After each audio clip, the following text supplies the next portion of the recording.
Hello दोस्तों, आपका स्वागत है हैशटैग सक्सेस विद दीपक में। आज जो हम वीडियो बनाने जाने वाले हैं वो है एवीजी का इंटरप्रिटेशन।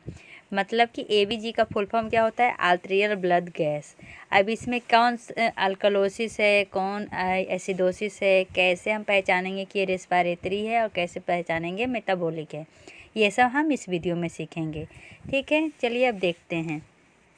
सबसे पहले मैं एवीजी का कैलकुलेशन सिखाती हूँ। एवीजी का फुल फॉर्म तो मैंने बता दिया, आर्टेरियल ब्लड गैस।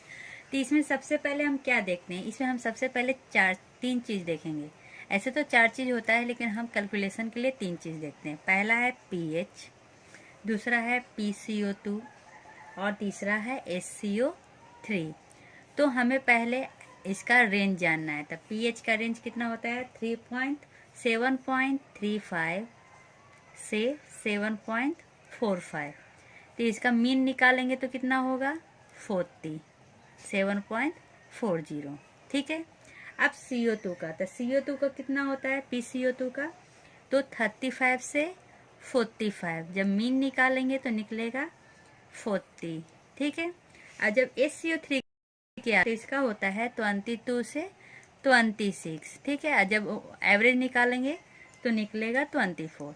अब देखिए, जो ये जो मेन वैल्यू है, ये जब हम रेस्पिरेटरी एसिड है या अल्कलोसिस है उसके लिए हम ये देखते हैं। ठीक है। तो ये किसके लिए देखेंगे? रेस्पिरेटरी अल्कलोसिस है या एसिडोसिस है या मेटाबॉलिक एसिडोसिस है या अल्कलोसिस है। और जो ये रेंज है, ये रेंज देखेंगे कि डिकम्पोजिशन है कि कंपनसेशन है या पार्शियल कंपनसेशन है, इसके लिए देखेंगे। ठीक है। चलिए अब एग्जाम्पल लेते हैं। अब बनाना स्टार्ट करते हैं पहचानने के लिए। सबसे पहला एग्जाम्पल हम रखते हैं, जैसे कि पीएच कितना है? 7.17। SCO3 कितना है? तो 12। PCO2 कितना है? तो 35। ठीक है। सबसे पहले कितना है? 7.17। देखिए 7.40 से क्या है? कम है, तो ये नीचे कर दिए। SCO3 कितना है? 24 से कम है, तो नीचे कर दिए। ठीक है। डिक्रीज, नीचे से डिक्रीज होता है, ऊपर से इंक्रीज होता है। ठीक है। ये PCO2 कितना है? 35, तो इसको भी डिक्रीज कर दिए। अब एक चीज याद रखिएगा, रेस्पिरेटरी में क्या होता है? तो दोनों लाइन क्या होता है? एक ज़्यादा होगा, एक कम होगा। ठीक है। और मेटाबॉलिक में क्या होगा? दोनों या तो ज़्यादा होगा या दोनों कम होगा। तो ये कब कम आएगा? देखिए बहुत हेल्पफुल है ये। यहाँ पर क्या हो रहा है? सब कम हो रहा है, तो कम होगा सब, तो ये किस में आएगा? मेटाबॉलिक। ठीक है। आराम से चल गया। अब देखिए, ये रेस्पिरेटरी है या ये एसिडोसिस है या अल्कलोसिस है, ये कैसे जानेंगे? इससे अगर 7.45 से ज़्यादा रहा तो अल्कलोसिस हो जाएगा। ठीक है। और 7.35 से कम रहा तो एसिडोसिस हो जाएगा। और अगर ये दोनों रेंज के बीच में रहा तो नॉर्मल। तो ये कम है तो क्या हो जाएगा? एसिडोसिस। तो हम तो पहचान गए। ठीक है। अब हम जान गए कि क्या है? मेटाबॉलिक एसिडोसिस है। तो अब इसका जब कंपनसेशन करेंगे तो हम क्या देखेंगे? तो मेटाबॉलिक है ना, तो हम रेस्पिरेटरी से देखेंगे। तो रेस्पिरेटरी का देखना है तो हम क्या देखेंगे? PCO2 को देखेंगे। अगर यहाँ पर रेस्पिरेटरी एसिडोसिस होता तो हम मेटाबॉलिक को देखते। तो मेटाबॉलिक के लिए हम किसको देखेंगे? SCO3 कंपनसेशन के लिए। तो मेटाबॉलिक एसिडोसिस है तो कंपनसेशन के लिए हम किसको देखेंगे? तो हम यहाँ पे मेटाबॉलिक है तो हम किसको देखेंगे? PCO2 का। तो इसका आप क्या कहते हैं? जब कंपनसेशन का टाइम आएगा तो हम रेंज देखेंगे। तो देखो PCO2 कितना है? 35 है, और ये रेंज क्या है? नॉर्मल है।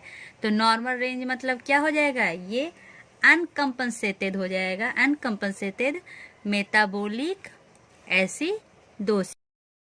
ठीक है। अब दूसरा एग्जाम्पल लेके चलते हैं। पीएच क्या है? 7.4।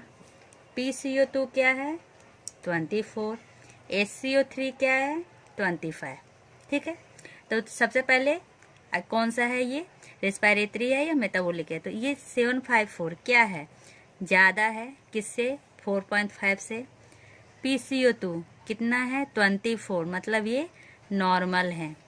ये कितना है, सॉरी ये 24 क्या है, तो 40 नॉर्मल है लेकिन ये कम है, तो ये कम हो जाएगा। और HCO3 कितना है, 20 कितना है, 22 से 26, मतलब कि ये नॉर्मल हो करे। तो अभी क्या देखना है, अभी ये इसको देखना है, ये 24 है, 24 है मतलब ये ज़्यादा है। अब देखिए एक ज़्यादा है एक कम है, एक ज़्यादा है, मतलब ज़्यादा कम वाला रहेगा तो क्या कहलाएगा, रेस्पायरेटरी।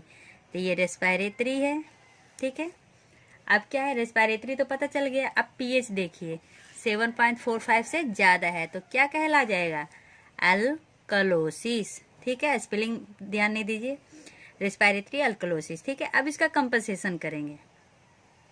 तो रेस्पायरेटरी आया तो इसका कंपनसेशन में हम किसको देखेंगे, सही बोले मैं ये HCO3 को, ठीक है, क्योंकि पहले ही बता दिया अगर मेटाबॉलिक आएगा तो कंपनसेशन क्या होगा, रेस्पायरेटरी। तब PCO2 को देखेंगे। रेस्पायरेटरी आया तो कंपनसेशन हम किसको देखेंगे, मेटाबॉलिक, मतलब कि किसको देखेंगे, HCO3। अब HCO3 का रेंज देखिए, HCO3 का रेंज 22 से 26 के बीच नॉर्मल है, मतलब ये नॉर्मल रेंज के अंदर आता है। तो ये क्या हो जाएगा, अनकम्पनसेटेड रेस्पायरेटरी अल्कलोसिस। समझ में आ गया। चलिए अगला एग्जांपल लेते हैं। हम अगला एग्जांपल देखते हैं। अगले एग्जांपल में क्या है पीएच कितना है, तो 7.10, PCO2 कितना है, 82, HCO3 कितना है, तो 14। अब रेंज से पता चल गया कि क्या है, पीएच कम है, ये PCO2 क्या है, ज़्यादा है, और ये HCO3 क्या है, कम है। तो क्या हो जाएगा, ये देखिए कम ज़्यादा है तो क्या हो जाएगा, रेस्पायरेटरी, और क्या है ये 10 है, मतलब कि 7.35 से कम, तो क्या हो जाएगा, एसिडोसिस, ठीक है। इतना तो समझ में आ गया। अब हमें क्या देखना है कि कंपनसेशन में क्या होगा, ठीक है। तो देखिए कंपनसेशन में क्या है, रेस्पायरेटरी है, तो हम क्या देखेंगे, HCO3 देखेंगे, क्या ये नॉर्मल रेंज में है। तो HCO3 का नॉर्मल रेंज कितना है, 22 से 26, तो ये नॉर्मल रेंज में नहीं है, तो अब हम इसको नहीं देखेंगे। तो अब हम देखेंगे किसको, तो देखेंगे पीएच को, ठीक है। अगर नॉर्मल रेंज में रहा तो हम इसको देखेंगे क्योंकि ये कंपनसेशन कर रहा है, लेकिन अगर ये नहीं है तो अब आ जाएंगे पीएच में। अब पीएच का देखिए 7.35 से 7.45 के बीच में रहा तो कहलाएगा फुल कंपनसेशन, लेकिन अगर इससे ज़्यादा रहा या इससे कम रहा तो कहलाएगा पार्शियल कंपनसेशन, ठीक है। अब समझ गए। तो पीएच क्या है, 7.35 से कम है तो क्या कहलाएगा, partial compensation of respiratory acidosis. समझ में आ गया, मतलब फुली हमारा जो मेटाबॉलिक है वो पूरी तरह से इसको क्या कंपनसेट, मतलब पूरी तरह से सही नहीं कर रहा है, ठीक है। अब एक और एग्जांपल लिखते हैं। पीएच है कितना, 7.45, PCO2 कितना है, 48, HCO3 कितना है, 28, ठीक है। अब पीएच देखिए क्या है, पीएच ज़्यादा है, किसके लिए अभी रेंज निकाल रहे हैं, ठीक है। PCO2 क्या है, ज़्यादा है, HCO3 क्या है, ज़्यादा है, ठीक है। तो ये क्या हो जाएगा, तो सब ज़्यादा है तो मेटाबॉलिक, और क्या है ये 4.5 से 40 ज़्यादा है तो अल्कलोसिस, ठीक है। इतना तो समझ में आ गया। अब कंपनसेशन, तो मेटाबॉलिक है तो हम क्या देखेंगे, रेस्पायरेटरी। रेस्पायरेटरी नॉर्मल रेंज के अंदर है, नहीं है नॉर्मल रेंज के अंदर, तो हम किसको देखेंगे, पीएच को देखेंगे। तो पीएच का क्या है, नॉर्मल रेंज के अंदर है तो क्या कहलाएगा, फुल कंपनसेशन कहलाएगा। अब समझ में आया, बस इतना ही समझना है। पहले तो रेस्पायरेटरी क्या होता है, मेटाबॉलिक क्या होता है। तो सबसे पहले देखेंगे अगर दोनों मतलब कि पीएच या HCO3 या PCO2 का अगर सेम रेंज में आया तो मेटाबॉलिक कहलाएगा, अगर एक ज़्यादा आया एक कम आया तो रेस्पायरेटरी कहलाएगा, ठीक है। अगर 7.40 से ज़्यादा रहा तो अल्कलोसिस, 7.40 से रहा कम रहा तो एसिडोसिस। तो इससे हम ये निकाल लेंगे, ठीक है। अब कंपनसेशन के लिए हम क्या देखेंगे, तो कंपनसेशन के लिए रेंज देखा जाता है, ये रेंज, ठीक है। तो सबसे पहले हम मेटाबॉलिक निकाले। मान लीजिए पहला एग्जांपल है मेटाबॉलिक एसिडोसिस, तो एसिडोसिस तो समझ गए, मेटाबॉलिक है तो इसमें हम कंपनसेशन के लिए क्या देखेंगे, रेस्पिरेटरी देखेंगे, रेस्पिरेटरी का रेंज देखिए इसमें नॉर्मल है। अगर नॉर्मल रेंज रहा मतलब कि हमारा लंग क्या है, पूरी तरह सही कर रहा है, तो ये अनकम्पनसेटेड हो जाएगा। ठीक है, इसमें भी देखिए नॉर्मल रहा। अगर रेस्पिरेटरी है तो हम किसका देखेंगे, बाइकार्बोनेट का देखेंगे। देखिए ये नॉर्मल है तो ये अनकम्पनसेटेड हो जाएगा। लेकिन अगर ये नॉर्मल नहीं रहा, जैसे रेस्पिरेटरी है तो मेटाबॉलिक अगर नॉर्मल नहीं रहा, ठीक है, तो हम क्या आ जाएंगे, पीएच पे आ जाएंगे। पीएच का रेंज क्या है, देखिए पीएच में क्या है, अगर रेंज के अंदर आता है या रेंज में आता है तो फुल कॉम्पनसेशन कहलाता है, या अगर रेंज से कम या रेंज से ज़्यादा आएगा तो पार्शियल कॉम्पनसेशन कहलाता है।